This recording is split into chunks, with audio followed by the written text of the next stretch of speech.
wonderful motion pictures you've been hearing about and reading It's about. showtime, folks. Enjoy the show. We're delighted to have you with us. They're Drive-in Theater. You'll find something to please you to add to your evening's enjoyment. Is pleased to bring you our feature presentation.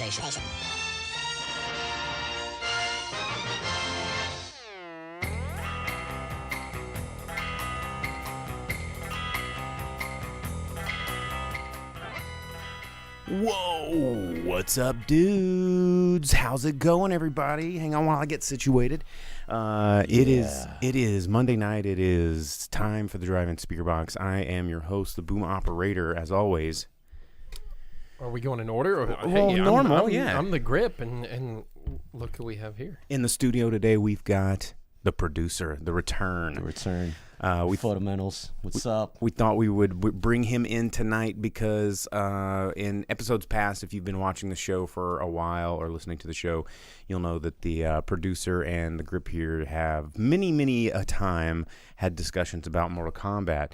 And now it's actually pertinent to the show. We can, it's not having side conversations. It's like always been pertinent to the show. We're here to talk about entertainment. Fast and the Furious and Mortal Kombat have been just the top two side references, right?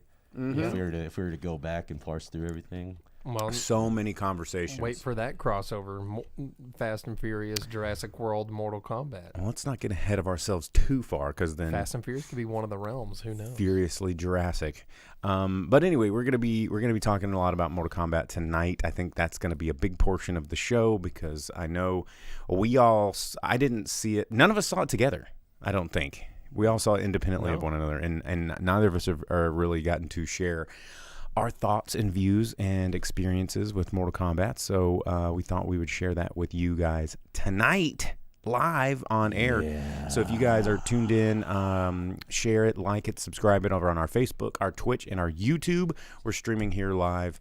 And this guy's just. but before we get into the deep dive. Our buddy Logan, who runs Camera Retro over at cameraretro.com, and also was the guy that was responsible for making all the fun VHS notebooks that you can get at Recollect and other things like that. He made a very special gift for Jake. And he'd been meaning for me to give it to Jake several times, and I keep forgetting it's either at one place or the other. And I actually remembered to bring it up to the studio today. So it's a very special notebook. You'll see here, right there. It's an old Maxwell HGX Gold. It's got a little stain on it, but I'll give this over to Jake, and he can read the label. Jake's birthday, age 1 through 3, crossed out and rewritten as Foreign Film Collection, Volume 6. Hidden in the drawer, under the bed, in a shoebox, wherever. Foreign Film Collection. Yeah, Logan had messaged me once. He was like, "Hey man, you don't happen to have like an old VHS box, right? That just." I was like, "I probably do." Why? He's like, I was just if you can get me one, that'd be great. And then all of a sudden he comes back with this. So there you go. There's your little special notebook for all your deep thoughts. Maybe it could be a wet dream journal. I mean, a dream journal. Yeah. Whatever it needs to be. But anyway, I'm just gonna take notes about Stephen Chow movies and that. Yeah, sure you are. Anyway, so yes, that is the gift giving portion of the show.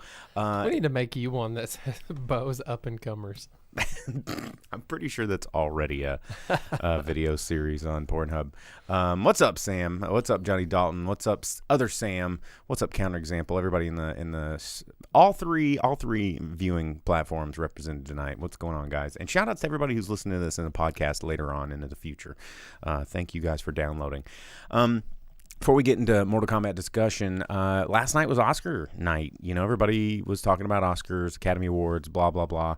We don't really care too much for the Academy Awards here in the Drive-in Speakerbox. If you go to the Arkansas Cinema Society's website, I think it's ACO or arkansascinemasociety.org. I did a podcast with Cody Ford and a couple other people over there, and we talked about our Oscar picks and our Oscar thoughts. I nailed it every single prediction. I always get it right.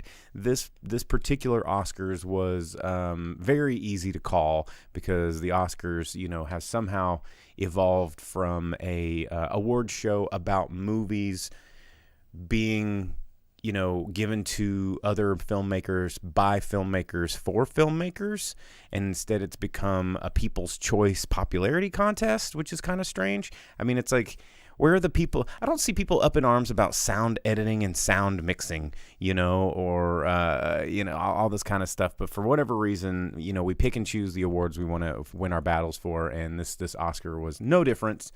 I think it's losing more and more of its power every year, and pretty soon I think they're just going to go away and be they're all basically already the Golden Globes. Golden Globes is Oscar light.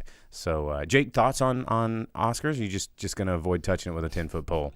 I like you said, we don't really. That's not really our thing. We don't like the award shows too much. I did look up the winners just because that was a thing for movie news. Nomadland won 3 of them, including Best Picture, Director, and Lead Actress.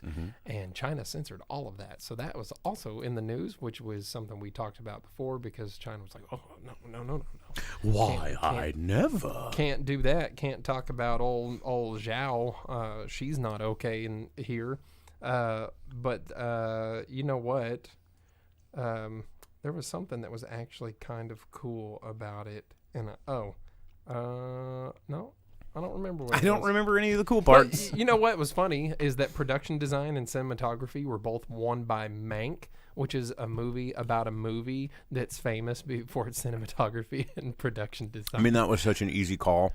They're like, because stylistically it was the most unique of all the movies that were nominated.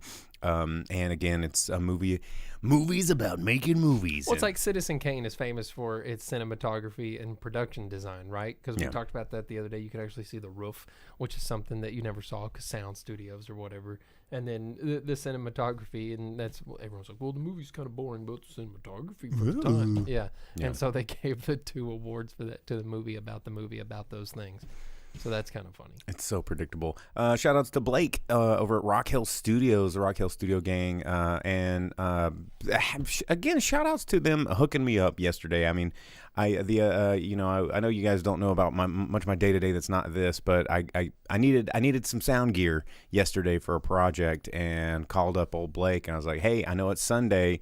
Are you over at the studio? And he's like, yeah, man, I'll be here for the next hour. I was like, I need a sound bag. Can I get a sound bag? He's like, come right over. And Rock Hill Studios came and just hooked it up immediately, and that was pretty awesome of them. So if you guys they're actually going to be working on a 12-day shoot right here in Northwest Arkansas. They're going to be doing, I think, probably a short film. I don't know if it's full feature. 12 days seems like a lot, or not very many for a full feature. But, the business is coming back. We had a really interesting conversation the other day about still COVID protocol and on film sets and all that kind of stuff. So, stuff's happening here in Northwest Arkansas, you guys. So shout out to the Rock Hill gang. All right, let's see what else anything in the news that you had there, Jay? You know what? Talking about those award shows, you see that the Golden Globes got in a little bit more trouble here recently. What did they do this time? The one of the former president, Phil Burke, sent out an email with a whole bunch of not nice things in it to all of the Hollywood foreign press members, which referred to Black Lives Matter as a racist hate movement that was starting a race war. And the whole Hollywood Foreign Press Association was like, "Whoa, hey, no, we're not affiliated with that guy." See, that former president. So that caused up a real big stir, especially considering they were really under fire for their lack of diversity. And even though they tried to add some of that within, it did not meet the standards that people wanted to see, and they're still in trouble for that. So award shows are crap, and everything about them is stupid. So that just goes to prove some more of that. Yep. The Oscars, if you did watch it, they had planned to have no mask for any on-camera guests. With 170 of them, and they were able to bypass California laws that were in place for that because it was a television people and thing. film production. So It was a rich people thing. they weren't people attending a award show. They were actors playing the part of people attending a award show for television production. Typical. And just to hammer God, that home, loopholes, man. they hired Steven Soderbergh to direct the the Oscars because they're like, what's hot right now? And of course- COVID. Let's get the Contagion guy. Of course, Soderbergh will be like, okay, that sounds weird. I'll do it. Yeah. I'll take your check. So they did that, though they did say that 1/3 of their entire budget was for COVID protocols and safety. But they were not For requiring hiring Steven Soderbergh to nearly direct. 200 people to be within close proximity of one another and no protection whatsoever there. You know, and there's no saying that unlike myself and you, and I don't know about you, Chung, but fully vaccinated Fully vaxxed. boys. I've had COVID at All least the vax. once. I mean, Yeah. I have antibodies on antibodies. He's So- wearing the mask because it's Scorpion. Yeah. Well, he's it's in still, it's like a costume. courteous and respectful thing to do and stuff. You and I are around each other quite a bit, and unfortunately, we haven't been around each other very often. No, we're here slopping lately. around each other every time we meet up. Every at time. Pinpoint. But Yeah. everyone in this room is a fully vaccinated person. So unlike the Double people up. at the Oscars, so By choice. that was something that was newsworthy. Also, did you see that Roku has now labeled all the Quibi that they gained as Roku originals? What? Yeah. Funny how that works when like Amazon originals and Netflix, Netflix originals and- yeah. they, instead of calling it originals, they need to start calling them exclusives because people start thinking, and I know why they're doing it is so people think of them as a studio Mm-hmm. and not necessarily as just a content, corral. So, But yeah. all of these, all 75 plus of those originals are available for free through Roku with ads. So if you didn't pay for Quibi before, you can now watch it without paying for it again. And they're going to bring out 12 of the unreleased Quibi shows. So I might, for the first time, get Roku, just like Johnny said for Reno 911, because that was the one thing on Quibi that I had any interest in, was seeing the return of Reno 911, though it would be interesting to see how long that remains on Roku with Paramount Plus being a thing and having the rights to Reno, and how long that may last if Reno is available on Roku. I haven't looked for myself yet, but we'll find out, I guess. And then, something funny about the old days of the past of video rentals and how that doesn't exist anymore. Oh, we were talking about the last Blockbuster. Did we talk about that on the show? Yeah, well, we made a joke about how Netflix has the last Blockbuster and Netflix killed Blockbuster, and they're like, hey, give us money for this kind of a thing. I think But Sam Gregory also shared like a meme related to Blockbuster. It was like a PlayStation. Wow, what a Cover. difference. Blockbuster video. well, did you? This woman from Oklahoma had gotten married. She filed for a new license in Texas and found out that Cleveland County, Oklahoma, had a warrant out for her for Yeah. felony embezzlement for having a VHS tape of Sabrina the Teenage Witch Yes. rented for 22 Oh, yes. years. And she Yes, true was pirate. like, she was like, that's not really my thing. I don't even know a thing about Samantha the Teenage Witch, because she had like Bewitched on the mind. She's like, not really my thing. She said a young guy with 2 daughters had lived with her at that time in 1999, and she imagined one of the girls rented it and they never took it back. And when they moved out of the house, they took We it got with late them. fees like it's 1999. Well, what's crazy is she said that over the last 20 years, she's been abruptly released from several of her jobs with no reasons given. And she's like, well, now it makes sense because they on her record. What they the hit her hell? with a background check, or she's like up for employment or for management. They're like, hey, you're doing great. You've been killing it. We're going to put you in management. We just need to run But a you're a felon. background. And they're like, oh, embezzlement? No, bye. Yeah. And so Oh my God, the- that is amazing. the prosecutors in Cleveland County, Oklahoma, did say they plan to dismiss all charges because it's over a friggin' VHS. That's a tape. victimless crime. That's where she countersues for all Yeah. those jobs she lost. Well, who does she sue there? Yeah. The county. I don't know. Johnny I Doll mean- said I had $20 in late fees for a WCW and a Revenge. Great Hey, game. yeah, there you I go. bought for $3 last year. I still have that cart. I think I still have that cartridge at Yeah. my parents' house. Well, those are good games. Those NWO games were good. Sting. Yeah. And then, you know what? Talking about how streaming services murdered video rentals, Disney and Sony signed a new deal together for showing Sony movies on all of the Disney networks and channels and streamings and everything. So starting with their movie releases weavier. next year, from the 2022 to the 2026 release schedule, will all be put on Disney Plus and Hulu and FX networks and ABC and all of the versions of Disney channels and Freeform. So they'll all have access. Hulu's the one that looks like it's going to benefit the most, since it's kind of the one that keeps itself separated from Disney a little better. And they're going to be the first to get the library, which they'll start having access to in June, which will probably be things like the new Spider-Man movies. Right. Yeah, right. The Far From Home and Those, all that the stuff. big boys that Sony needs. Yeah, but Sony had just signed a deal with Netflix where they get the pay one window. So after a movie's in the theater, 9 months later, Netflix is the first one to get it. And then Disney comes in and they signed a deal that they come in after, when cable television would normally be getting movies. So you know how it takes a while before you see a movie on network TV with commercials and stuff? Well, Disney is now getting that schedule for their streaming services and everything involved, as well as their network television as well, like ABC and stuff. So Disney's coming in and getting those very sloppy seconds or thirds on that. And Johnny Dalton says, sounds like Crackle's days are numbered.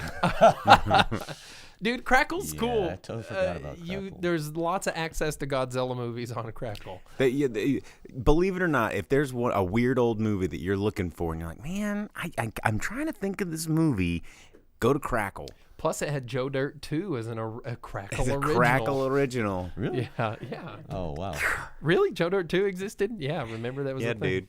Dude. Crackle's got all the screaming memes, the pop whistles, the goober gums. Yeah, all of those. Hey, and then just today, new news here. HBO, or Game of Thrones, tweeted out behind the scenes of table read production beginning of House of Dragons. What? Yeah, the 300-year prequel to Game of Thrones that's all about Targaryens and their... Everybody's trying to get another Game of Thrones going. Their whole... Were they trying to lobby to... or I briefly saw on Twitter they're trying to lobby to like redo the last season. Like, similar. Happen. It isn't going to happen, but everyone's like the hype for with the release of Snyder Cut and the way that the story. internet is basically creating the content. Like, oh gosh. Well, everyone kind of forgets, and everyone didn't cut Game of Thrones any slack in the fact that like season 7 and 8 almost did not happen. With the Brexit and everything else that happened, Game of Thrones didn't know if they were going to be able to film in a lot of places. So a lot of it did end up being location and production issues. I think that we should just be happy that the fact that we had a TV show to enjoy that they spent like $15 million an episode on, that took us all over the world. Like, hey, man. Listen, it's not the ending you wanted, but at least you got an ending. Got it. Some things don't get endings. There are television shows that don't get endings, and you just have to deal with that. Or they have rushed endings. And it's not like people were paying a whole lot of money for it to start with. A, it was the most pirated television show in the history of everything. And B, like, it came with your subscription. Nobody was buying tickets to this, so, shut up. That's not true. What do you mean? The last couple of episodes... were they showing them in theater? Premieres, they did have theatrical releases. Yeah, still, you could go watch them. And Amelia Clark did a Omaze charity event where you could go to the season 8 premiere and screening. Stuff. Yeah, but they did screenings for all of the episodes of those later seasons and things because it was such a big deal. Yeah. Well, all right, gentlemen. I think since I know this is going to take a minute, we need to discuss the that puts on the pressure to make it. The flaming elephant in the room, which is the Mortal Kombat film. We're not talking about the 90s masterpiece. We're talking about the new and improved dish. Well, no, screw that. No, you just said it. Hot take here real quick off the bat. the '90s one does look like a masterpiece compared to this. So that's that. Yeah. I think we're all three in agreement. Because at least before there was a fucking tournament in the goddamn Mortal Kombat. There was some fucking Mortal Kombat in the Mortal Kombat movie. It has begun. Yeah. Yeah, so we all three saw this movie. This is the first time we're going to Prove be. your might, you fucking stupid movie. Clearly, Jake is already upset about it. So we're gonna jump into this film. New film here.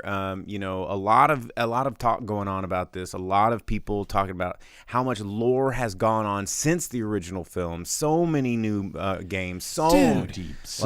deep. All you have to do is play 9, 10, and 11, and it's the most epic story you could ever have. Or you don't even have to play it. I mean, That's true. You can watch them on YouTube after you're done with people us. compile the cinematics, as I've mentioned in the previous episodes. Watch what real Mortal Kombat is. Yeah, like literally, you can go in for like a day worth of Mortal Kombat lore, just cinematics alone, and it's amazing. And the cinematics these days, I haven't watched it like you guys have, but the cinematics these days, from what I've seen, are every bit as good as any TV show out there. The cinematics on 11 are so good, and plus 9, 10, and 11 are almost more movie than video game. Correct. Yeah. Like you do a fight for a little bit, and then you watch 5 minutes of movie, and then you do a fight for a little bit, and you watch 5 minutes of movie. So going into this film, you know, my entire experience with Mortal Kombat was, the arcade game when I was a kid, and Yes. then the Sega Genesis version where you could do the blood code, and then that was big news. Or just Super Nintendo, where you could go to the options and turn it on. You Well, could change the color because it was you gray turn by it to- default. Yeah.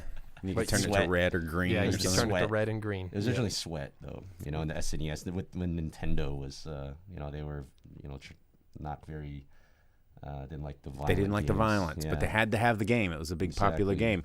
And, I think my journey with Mortal Kombat ended by, I think, MK3 Ultimate. That's fine. Most people in our Yeah. generation, Yeah. So that was the Three, last one on Trilogy, Super Nintendo. Ultimate, Yeah, Trilogy and Ultimate. Yeah. Yeah, because, I mean, that I remember that arcade machine being badass. Well, that was before it went 3D fighter too. Yeah. So that was like MK4. keeping it 2D before they experimented with the 3D and brought in the weapons and all that nonsense. Yeah, they borrowed a page out of Soul Calibur's playbook and did Soul Calibur, from what I understand, better than Soul Calibur. No. Did they? Because No. I mean, I don't know. I But haven't played. if you got Shao Kahn, you could beat the absolute hell out of someone with that big ass hammer and it Like was sick. Astaroth. I mean, you're talking about like if you're playing on the console, right? And you No, unlock Shao Kahn. arcade, because you could put in a code to be Shao Kahn. Oh, but you had to put that in the versus screen though, did you not? man, I used to know Man, all those the symbols. You talking about? Yeah, I used MK3, to know man. the NBA Jam and the Yeah, I actually NFL played- Blitz and yeah. Mortal Kombat codes. I played Mortal Kombat. So my introduction to Mortal Kombat was I actually played the console release, SNES console release before I played arcade, right? And it was at Blockbuster, right? So my father took my sister and I to Blockbuster, right? After he'd go, to the border of. He'd go to Missouri border, because back then Benton County was still a dry county. Dry county. So he'd go there, pick up his Heinies and Budweiser and Hennessy, and drive back. Hennies down. and Heinies. And then the ironic thing, right, is that Blockbuster on Walnut and Rogers is now a liquor store, right?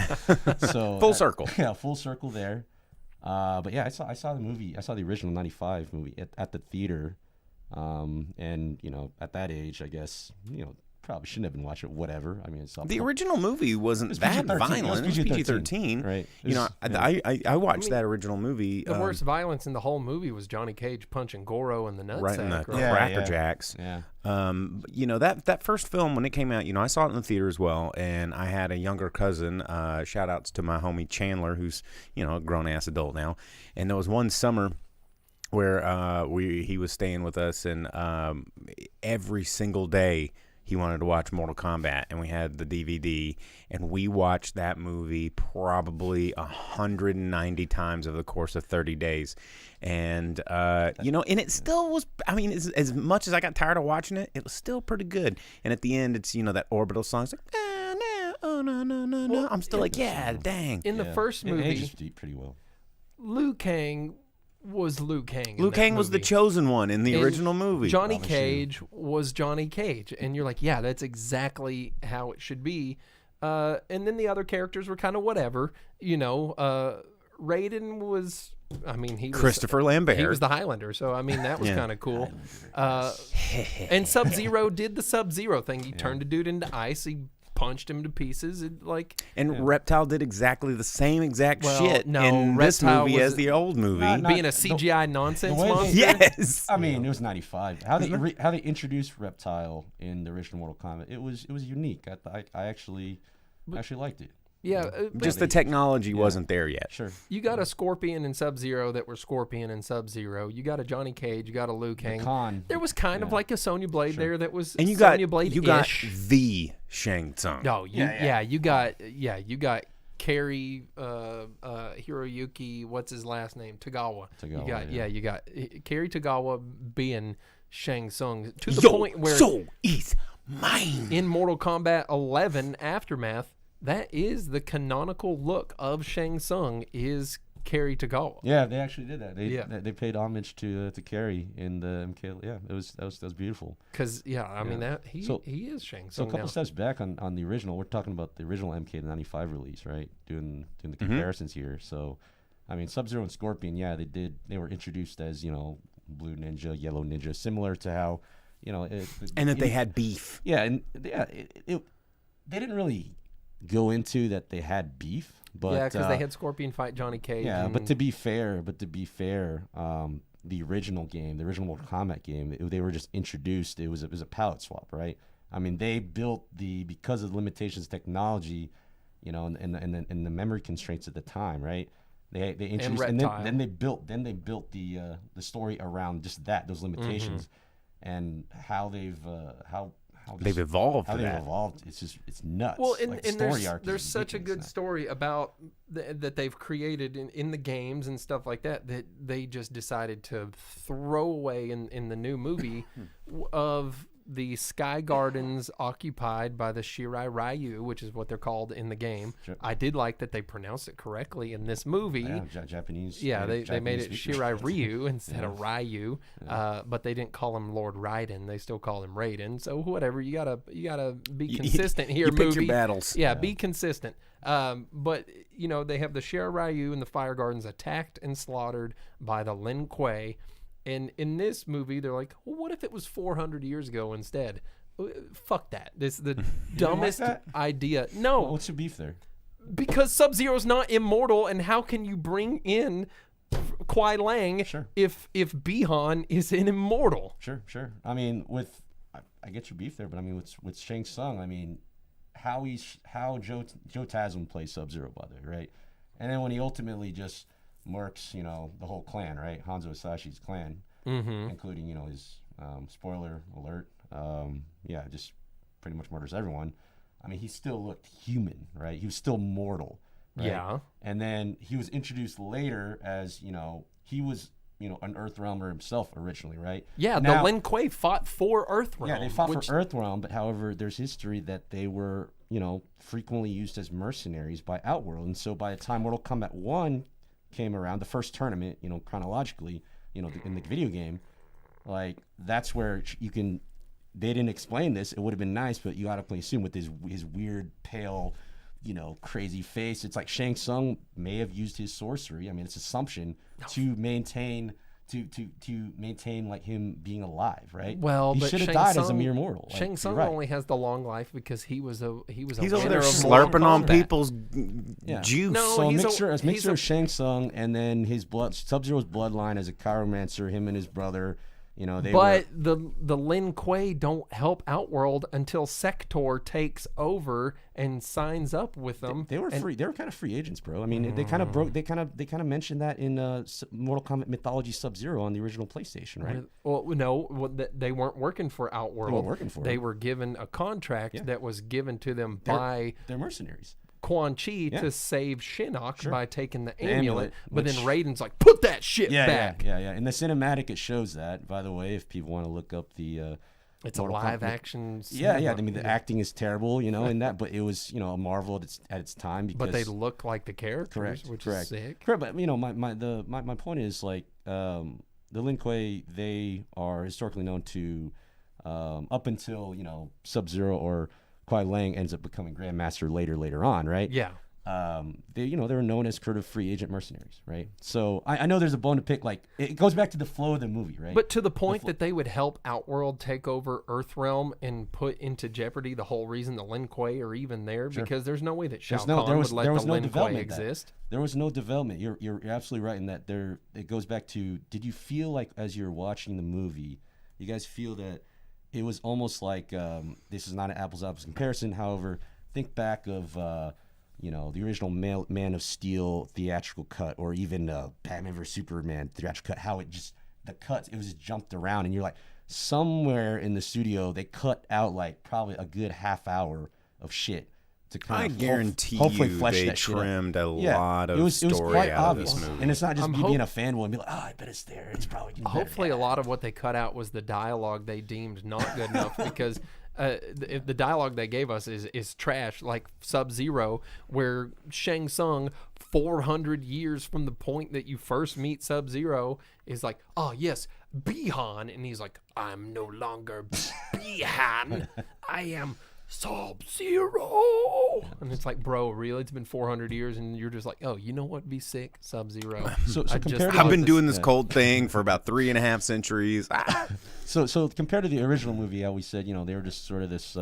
There was no character development with Sub-Zero, Scorpion. They just appeared in a menacing way, how they appear in Shang Tsung's boat in the '95 one was epic, right? It still is if I rewatch it. Right? There's no reason.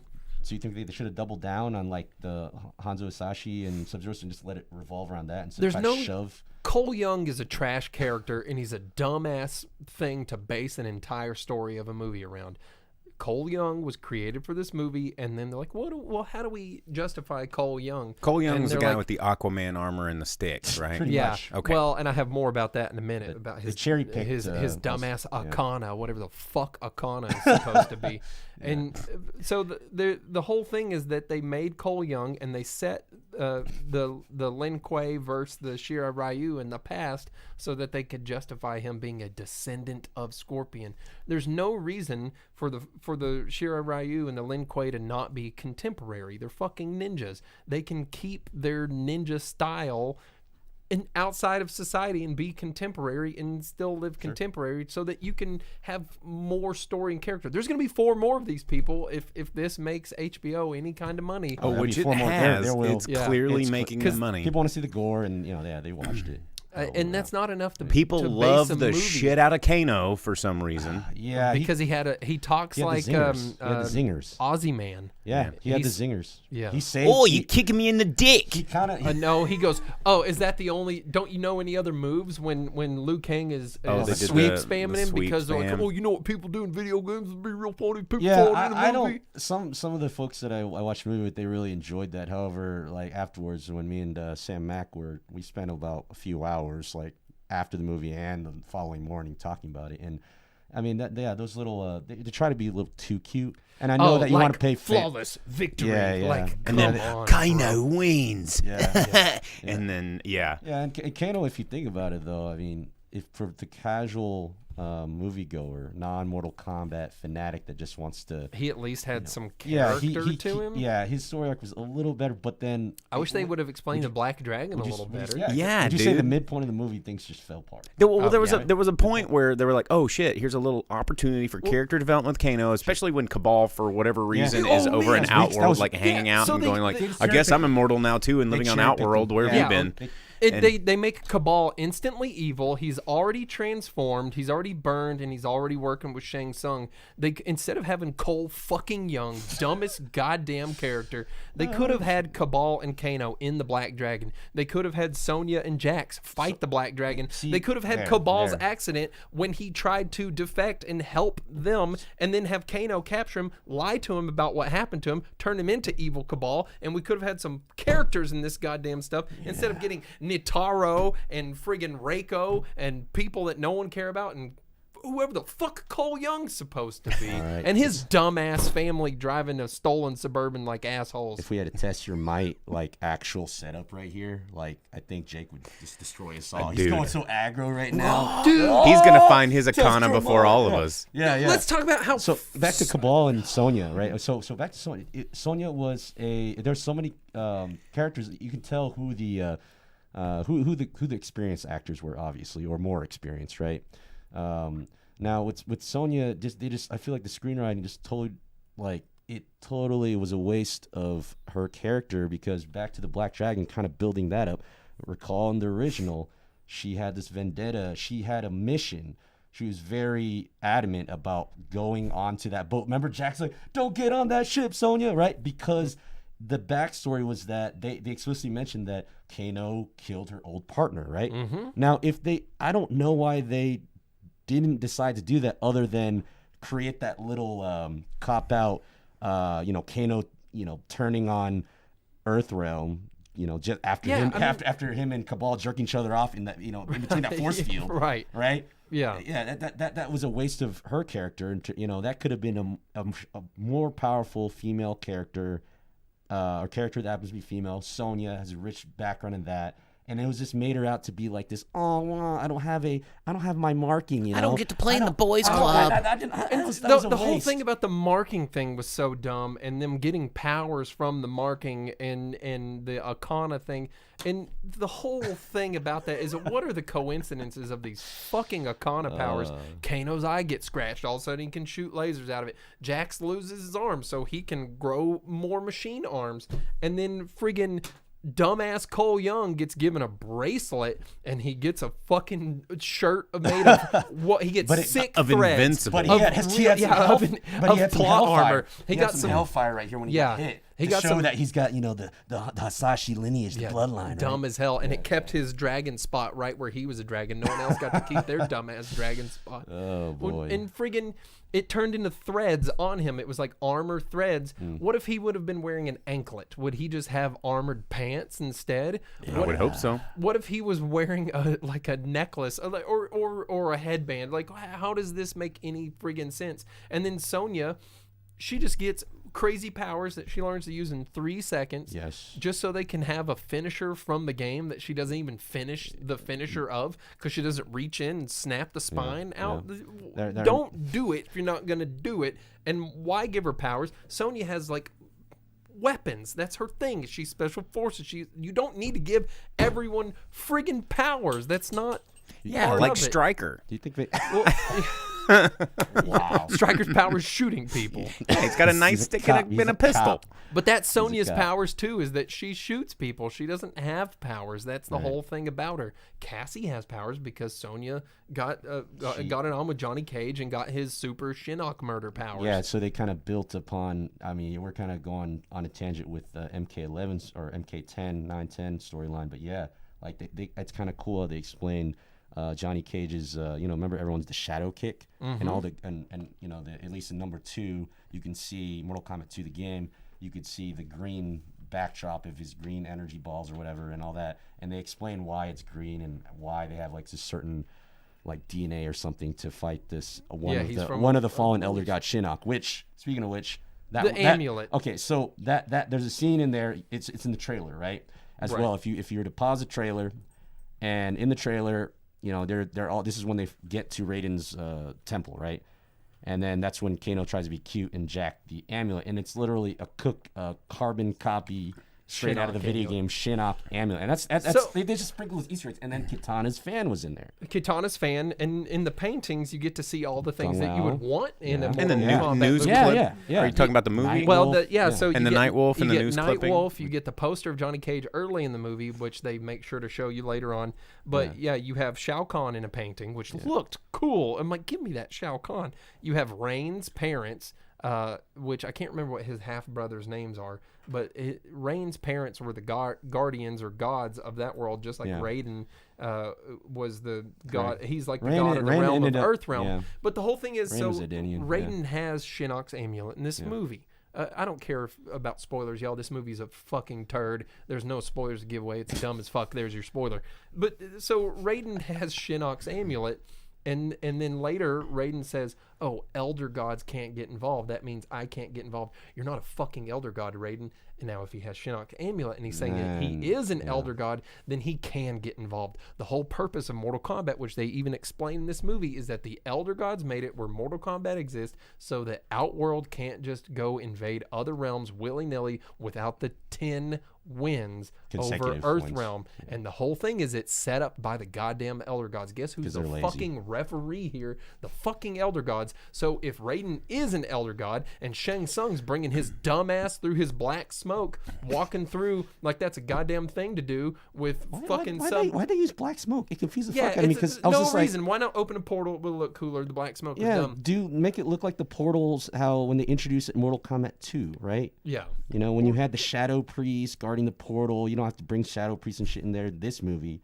But, like, at Well, least... speaking of dumb, why did Lord Raiden spend all that time making a force field around everything when he could have just put him in the void? The void. That's what I mentioned last Yeah. night, right? It's like Well- the hyperbolic time chamber. I looked over... Because they could have got Shinnok's amulet, I guess. I mean, I guess. But the whole thing is, if he's take it an with elder him. god and Shang Tsung comes in and he's breaking the rules blatantly in front of Raiden, Raiden can go, The oh, elder well, god should just snap." as an elder god, you forfeit. Earthrealm wins. See you next generation. Thanks for fucking up. That's one for Earthrealm. Deuces. So, and that's the yeah. end of it. But they never even get into the fucking Mortal Kombat in Mortal Kombat, which is... It's like a pre-tourney. So, Well, so as I think Vince it's a said, pre-tourney. the guy that played Sub-Zero in this movie, he's already signed up for 4 sequels. Joe yeah, Taslim did. exactly. And That's what I'm as saying. Yeah. Blake was saying early in the comments, Bathroom in the void. as Blake was saying in the comments, you know, it's like, and Chun and I were talking about this off camera, that it's setting itself up for a better show than a movie because the episodic nature of just fights anyway lends itself to episodic of narrative. If they would have done this like a Cobra Kai type thing Yes. instead of a movie, 5-10 seasons, I'd love it, right? instead, Yeah, well, you get 45 minutes an episode to explore a Characters character, and how it's an all tied opponent. together. Yeah. and rather than teasing you with all the things that you want to see and people that you wish were there, like Bo Rai Cho or Rain or It gives us a flyby, right? Yeah. When Ludi Lin and Liu Kang was, you know, talking to Bo Raicho and like that backstory of how he found his powers, I was like, why not give me Bo Rai Cho? He's fucking cool. yeah. I think that doubling down on the Scorpion Sub-Zero, that's my take on it. That story, instead of trying to, you know, force everyone, rush everything into doing this. I'll just say it's a pre-tournament because if you think about it, it isn't really Mortal Kombat 1 because it's not going to be.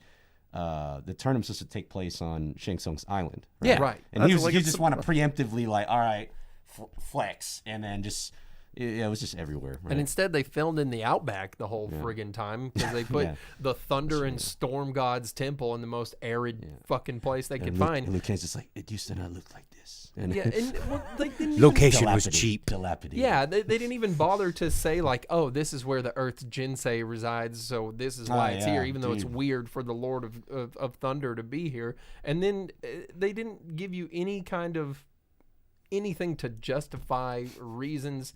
They, man, they kill Goro like he's nobody. The Goro, that The Goro fight was a little of a letdown. Sam Mack and I looked at each other like, really? Goro, like the Prince Goro, like backstory of Goro here, right? So he's a part of the Shokan race, which is a fighting, you know, tribalistic race in Outworld, right? And, you know, the Shokan, they have like, you know, 4 arms. They're freaking jacked. They're like 7, 8 feet, 9 feet tall or something like that.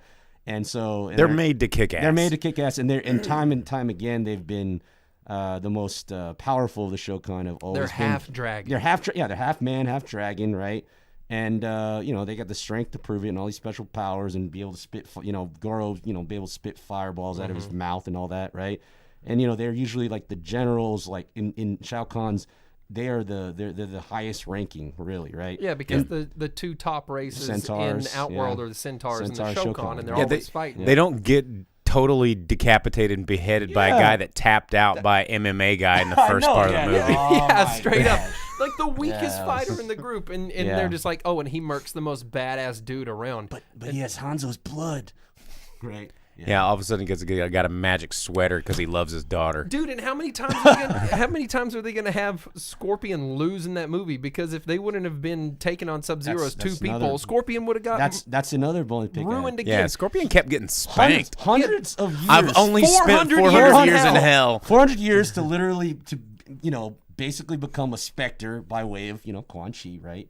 And no Quan Chi. Yeah, no Quan Chi, right? By way of Quan Chi, right? And you'd think that he would just totally destroy Sub-Zero himself, but it just they really were like had a hard on for Sub-Zero. Joe Tasman's badass. I mean, he and Louis Tan or Cole Young, they probably were the ones that correct me if I'm wrong, they probably did all the fight choreography. And the fight choreography was pretty good.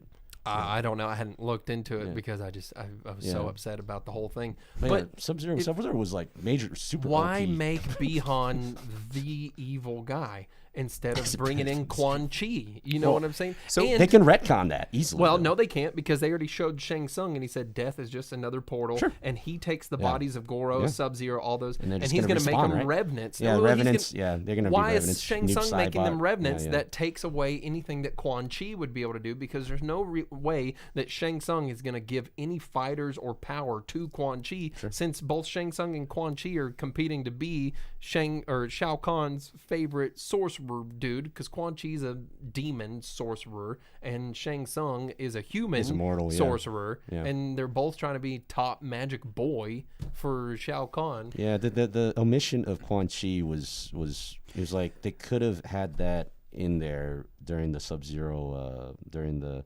Bihan Hanzo Sashi backstory, right? Well, so Vince had an interesting comment there on Twitch. He said, I can see how the movie would be maddening if you know anything about Mortal Kombat. But he went into it expecting whatever and thought it was pretty super stupid fun. It's but enjoyable. And here's the thing. Here's the thing, though, that is interesting is, movies like this where clearly there is a very rich, well thought out, tried, true, tested, fan-approved lore base right here. And then it comes to the screen, and every single solitary bit of it is ignored. And except for the names Sub-Zero, Liu Kang, Jax, Sonya. And what is frustrating? It's like it was as if you take any amazing body of work and then condense it down to like a stick figure macaroni drawing, and everyone's like, "Whoa, so much fun!"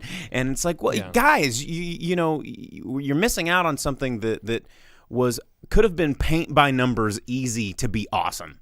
Like it doesn't it's all set up. It's there. Like what Jake was literally just saying. If they had just done this, and him just describing stuff that happened already in the lore was like, yeah, why didn't they just do that? That would have been awesome. And I'm not trying to just say, hey, why don't you just repeat exactly what's out there because it's so easy, especially since you have two canonical versions because Mortal Kombat has a fucking game that literally resets their timeline. Yeah, and the way they and so does the Marvel Cinematic Universe, But the way Mortal Kombat executed the reset is perfect. It's so in my good. opinion. And there's some bias there, but there's parts of this where it's not just that, but they they tried to take something and then they broke their own logic and rules, and it has terrible writing.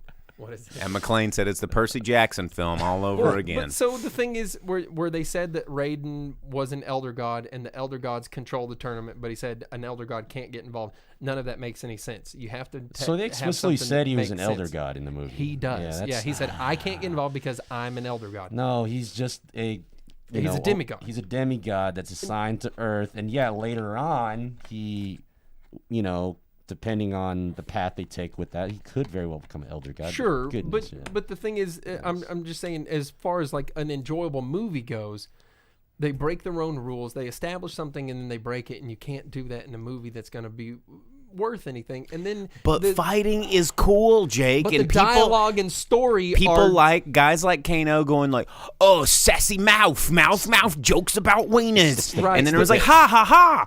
And I get that. Deadpool fans really love that. Seeing something like a Kung Lao finish right before they murk him out like he's a nobody, like he's a complete nobody. Why didn't Shang Tsung just go around grabbing everybody else by the nape of their neck and going, "I'm gonna suck your soul out, bruh"? He can do it at any time. He's like, they don't need to be beat. They don't need to be defeated. They don't need to be He just weakened. walks up and grabs him and goes, He's like, you're beneath me. Kung Lao, know, who was like- completely uninjured, he just grabs him, takes his soul like that's a his, thing he had you a can full do. health bar. And yeah, he had a full health bar. And Kung Lao could do nothing about it. Horse shit. You're talking about one of the best fighters that Earthrealm has to Yeah, offer, he's the who has descendant literal of- fucking superpowers because he teleports in and he's like, oh, Kung Lao, nice teleport. What's he's up? the descendant of the great The Kung Lao great that beat the fuck out of Shang Tsung. Yeah, and then ultimately fell to Goro, and they show that, Which in is the why Goro's images. a champion of Outworld. Yeah, I know, yeah. And, But and, so yeah. they take these rules that they create and they break them, and then they bring in they show something like Kung Lao doing a sick finish,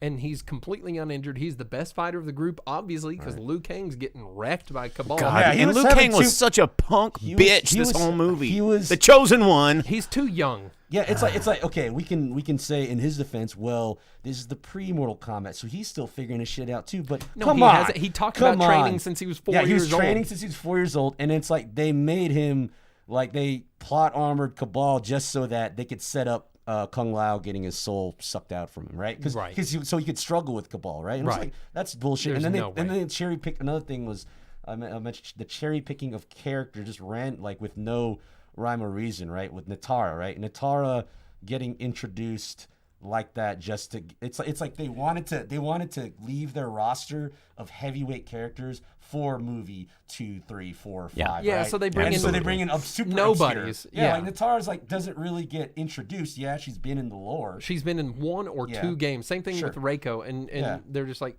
And the thing about Reiko, they're like, hey, the fans. He's will love Hammer this. guy, right? He's Jack. He's super Jack. They're like, in this oh, the one. fans will love this, and they put him at the pit level, and you're like, yeah, Jax is Yeah. gonna uppercut this fuckwad off the pit, and he's gonna hit the spikes. Yeah. No, No, Jax they- is like, oh, crushed it. Yeah, These arms work. they showed the pit and they didn't even utilize the pit. Exactly. Come on, man. So I mean, you do these things, and they it's like they show something for a fan, and they're like, boys cut. but what if fuck you though? You know? Yeah, we're gonna. Cool boys. It's like this ultimate like cock tease moment where they're just like, "Oh yeah, you're ready. Psych, we're gonna do the thing that Well, we and- wish we didn't." But so the thing about rule breakings in the movie and stuff like that, just not to get too far away from it, why I'm criticizing this movie so hard, the dialogue is very bad. A friend asked me how it was the day after, and I said, dude, imagine somebody that has English as a second language. They played Mortal Kombat for 15 minutes one time, and they tried to write a movie script based on what they could remember they read in English. And that's really how it comes across, because they're like, not where, but who. Yeah. Oh, you're talking about Like, yeah, and so- then yeah. they beat everyone, and they're like, they all gather and they stand in their pose, and they go, "What now, Raiden?" Hey, at least it's not as cheesy as the pose, like in Mortal Kombat Annihilation when Shao Kahn Oh, shows up that and then, movie. and then they're all like doing their Sure. Oh yeah, the actual stuff. Yeah, but at least that they had Ermac, they had Motaro, they had some cool Oh stuff. man! Citadel. Do not see Annihilation. It was they- so Don't bad. rewatch. I don't- Do it's not. better than this one because Okay. So for I the don't know casual, about that. So- then it goes back to the casual. well, So, but, and that's the casual thing, the moviegoer. casual moviegoer. but even for the casual moviegoer, the Akana makes no sense. Everyone has some sort of power. Like Liu Kang has fire. There's no reason behind it. Sonya Blade has power blast. No reason behind it. But Jax, he gets his arms ripped off. Well, now his Akana has to be that he can upgrade his arms, which makes no sense. He's kind of like nanites. Cole is given like, a bracelet, so now his Akana has to be that his bracelet's a thing. Kano gets his eye scratched, so now his Akana has to be that his eyeball does something. Yeah. Where does that get off being anything else? Like, how does Kung Lao have telekinesis and teleportation, but then Jax has, he's like, oh, well, I was given these cybernetic arms, so I guess my Akana will just be to upgrade those. It has no rhyme or reason to it. There's no explanation, and there's no rule to it, and it doesn't work. It's broken and it's dumb. Mortal Kombat's cool because people don't have to have powers. People don't have to have an They're chosen because they're explanation for it. badass. Yeah, or they can learn, or they can learn. acquire them later on. right? Sure, yeah, but Sonya never had powers. To Mortal Kombat 11, Sonya does not have powers. correct. She doesn't need them. Stryker, you said earlier, he doesn't need powers. Cabal got his. They're just upgrades to make him do the Yeah, whole well, and originally, rush. in the original storyline tornado and thing. in Mortal Kombat Annihilation movie, Yeah.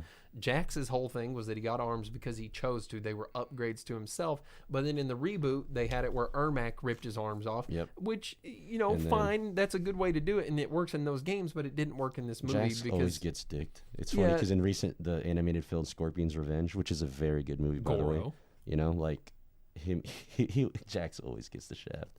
And then when he got his arms ripped off by Bihan, I was just like, when you have people being like, well, they didn't even spell Mortal Kombat right. Right. Oh, that's so dumb. So what do you rate like for the casual moviegoer who aren't Mortal Kombat geeks like us? I think the casual on a scale of 1 to moviegoer- 10, on a scale of 1 to 10, No, what do you think? I think the casual moviegoer is going to enjoy it, and No, here's if why. you pay attention to it as a movie and not just like, hey, look at that, Yeah. the dude saw bladed that person in half. That's Well, sick. that's the casual moviegoer, it's and that's my casual. point. Is like They'll you look at enjoy it. movies like Guardians of the Galaxy, They'll you look at enjoy it. movie like the Thor Ragnarok. How do you look ignore at movies how like bad that this script is? because you get blinded by the parts that are sick. The zingers And- and then the gore. And that is the thing I've talked about on the show a lot. And it's like a movie can have cool scenes. It can have funny jokes. It can have all of these things. You're like, that was neat. That made me laugh. That was really interesting to watch. But at the end of the movie, it doesn't make it a good movie just because it had some good parts. And Mortal Kombat is one of those kind of like it's all about sleight of hand and smoke and mirrors, and it's a magic trick on the audience to make you think that it was good when in reality the quarter was never behind your ear. They just pulled it out of your pocket without you seeing it. Yeah. And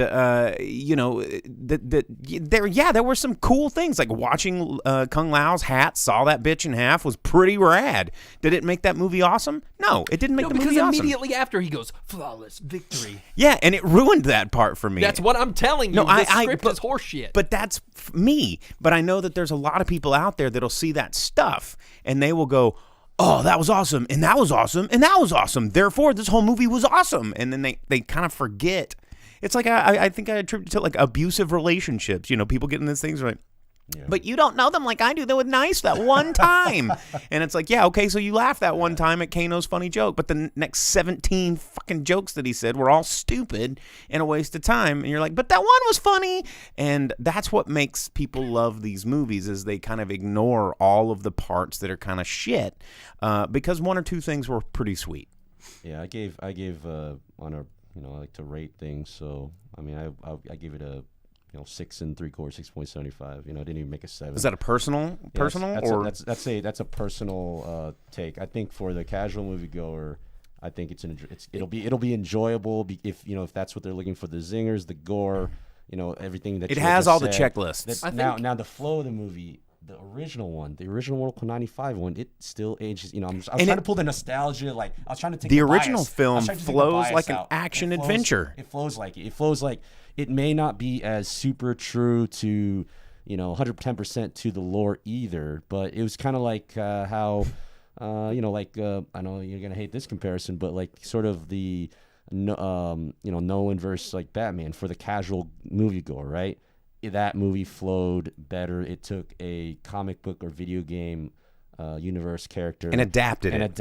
Mm-hmm. so that it ended up working out for the casual. no, Batman and fan. Begins was fine. Yeah, And it's then fine. Yeah. The other two were So MK, turds. so the MK 95 MK, if we were to watch it now, we'd be like, okay, yeah, this is actually like it flowed like you got your it just flowed well, right? You felt like if it was extended maybe half hour, ripped out like some of the some of the excessive cheesy one-liners and then developed a little more like 20-30 minutes because it was under a 2-hour movie.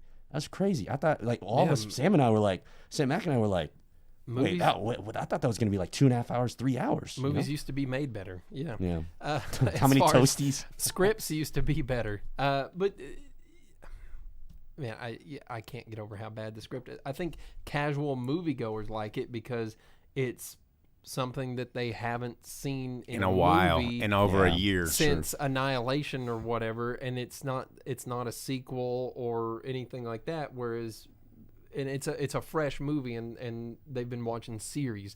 They've been watching Queen's Gambit and telling themselves that chess is interesting for some fucking reason, or they've been watching some other dumbass show, and they've just gotten so used to something that's boring and missing out on blockbusters and this would be a bargain bin straight to DVD movie in any other situation. Yeah, that's a fair statement, I'd say. People are probably hard up for seeing that, something like that, and you had Zilla and Kong, and it was like, well, I've seen the other movies, and this is just more monkey shit being thrown at me. I'm still hopeful that because of the success of the box office, it would make more sense if they just started building out the show. Build a show. I don't want to see a movie. I don't want to see see sequels of movies. I want to see a show of this. Yeah. Unless they do a sequel as epic as, like, say, not many sequels are great. The only ones that come to, like, the first one comes to mind is T2, right? James Cameron. Or Back to the Future 2. Back to the Future 2.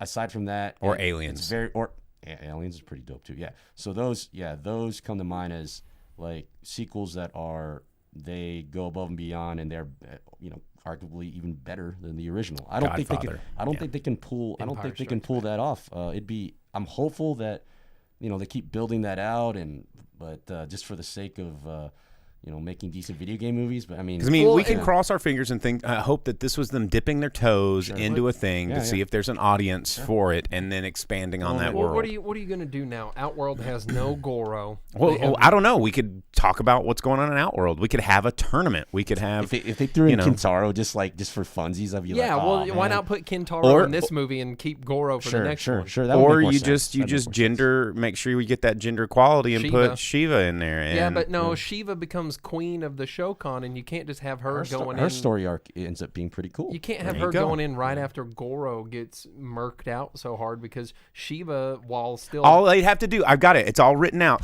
They'd be like, Goro got murked out. Well, we got to show him what a girl can do. And then they're going to roll in there, and she's going to just kick ass. Yeah, and then Shiva's not as strong as Goro in the game.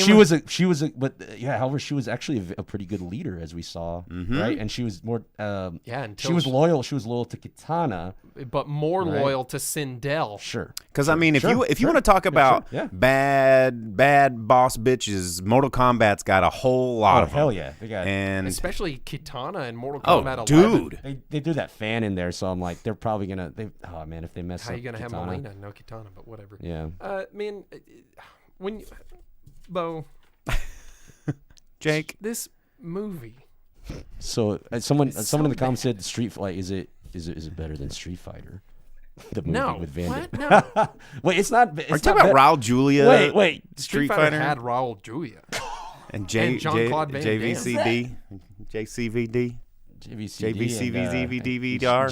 and Kylie, when they were shooting that movie, they decide to explain why M. Bison had powers? No. You guys remember? The other Street Fighter movie where the Legend of Chun-Li, where Oh, and I don't want to think about that. Yeah, you remember that one? Oof. Well, actually, that movie had the dude that played Liu Kang from Mortal Kombat in it, and he was in a Dead or Alive movie, and he was in some other movie too. He's been like 4 It also had fighting video game movies. It also had Neil McDonough as M. Bison, who was a guy. Person. Yeah, I worked with him on a movie, and he's not fun to work with. So I can't imagine Street Fighter being. He's just like every character he plays. In He is the guy. You're like, man, that guy must. He always plays such a dick. Well, you know who beats? Because he is a dick. Beats him up in a movie. The Rock. Heck yeah. Walking. Oh, that was. And didn't he get his ass kicked in Captain America: Winter Soldier? He was the guy with the beard, or did he do some ass kicking? He was Dum Dum Dugan in the flashbacks of Captain America: The First Avenger. Well, anyway, but overall, the script is turd trash. They took the source material and decided to wipe their ass with it, and then every time they gave you something that you wanted as a fan, they're like, Bo Raicho, and you're like, is he going to show up? Can I see the fat drunk monk, please? Or they're like, look at Kitana's fan, or Shinnok's amulet, or look at these cool things. Yeah. They're like, but what if we just told you to fuck off instead?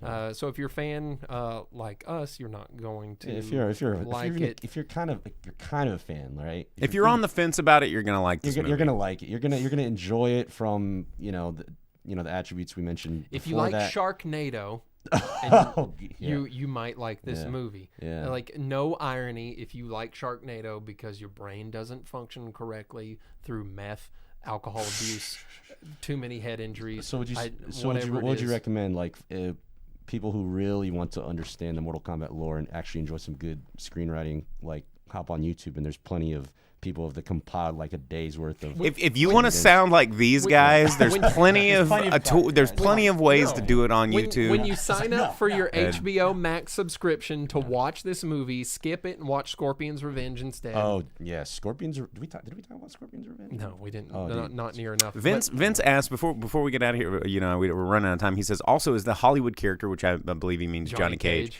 Is he that great? They acted like the audience is going to lose their minds. Johnny Cage he's what a lot of the story centers around in a lot of the games. Johnny Cage is a crucial, pivotal part of Mortal Kombat, especially in the new rebooted storylines. Johnny Cage is what makes it all work. His character arc, he saves Earthrealm. Yeah. It sounds really cheesy, but and he's a cool boy Hollywood action hero. Well, that's the thing. Johnny Cage goes he grows from up. He grows up. Yeah, he's like a hot shit dickhead that all he wants to do is holler at the girls, and he's just like, whoa. He becomes a dad. He's the ultimate bad boy storyline that everybody loves. It's like, this unlikable dickhole that finds his path and his true heart of gold because he was a good guy the whole time. Yeah. And I mean, it's everybody loves that shit. I mean, look at it's Cobra Kai. All I'm saying is that Liu Kang gets his dumb ass murked out, and Johnny Cage saves the world. So, spoiler alert for a video game, dude. That's Liu Kang was the 7 chosen years one, old, bro. Yeah, Liu Kang. Okay, well, tell that to. So yeah, they're probably gonna reintroduce them as Wraiths or something, and then Bihan's gonna come back as Noob Saibot, and then they're gonna throw in like, they're gonna have a scene of like Kuai Liang, like maybe like him getting born scene. I don't know. How do you explain Kuai Liang? They ruined it. How do you explain set that up? I don't know. Cyber Lin Kuei. Yeah, or just that the cyber initiative. How man.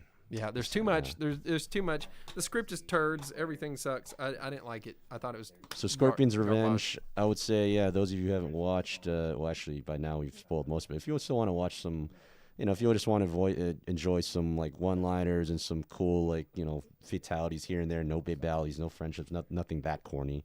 I mean, yeah, give it a watch. Other than that, this movie go could have 95. Really watch the 95. Watch the 95. Watch 95. It'll age. It. It ages really well. Just give it a little bit of breathing room with the CGI. Definitely watch the 95 first, and if you're gonna watch this new one, watch the original live action. It's only 80 minutes. Yeah, watch the original live action take, and then watch this one. Now, I'm not telling you the script for the first take of the first shot at live action is great by any means. But someone put some effort into it more than they did this one. Yeah, this one was like they were trying to tell an action adventure story. Someone bought a Mortal Kombat Mad Libs, and they decided to put their own name there because it would be sick if Cole Young was in it. What was the last fighting game they released?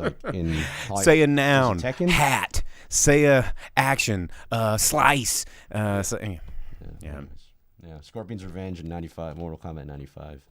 And also the original Techno Syndrome soundtrack. The original is way better than that weird like dubsteppy one that they had at the end. Yeah, that they tease you with the whole movie through orchestra, and then they're like, oh, here's this one. Yeah. Liu Kang, Sub-Zero. Yeah, it's pretty good stuff. All right, guys, we are out of time. We are over time. Thanks for tuning in. The deep dive into Mortal Kombat tonight with our special guest star, the producer. Oh, the mask is off, and it's not a skull under there. Oh, yeah, because it's funny, because the running joke, right, he kept on removing the mask. And it kept making like a weird sucky noise. I wanted to talk about how Scorpion's a fucking Karen, and he can't keep his mask on. And he's like... Because anytime he was... Just like if you work in anywhere and some asshole comes in with their mask and they're like, I can't breathe in this thing. Can you hear me better? No, motherfucker, I could hear you fine before, Scorpion. Oh, man. Good stuff. Oh, man. So anyway, thanks for joining us, producers. Good to have you back. I'm always the boom operator. I'm the pissed off grill. And we will see you guys next week. Find us, like us, subscribe to us, Facebook, Twitch, YouTube, and wherever you find your podcasts. We will see you guys next week. See you guys. See ya. And gals.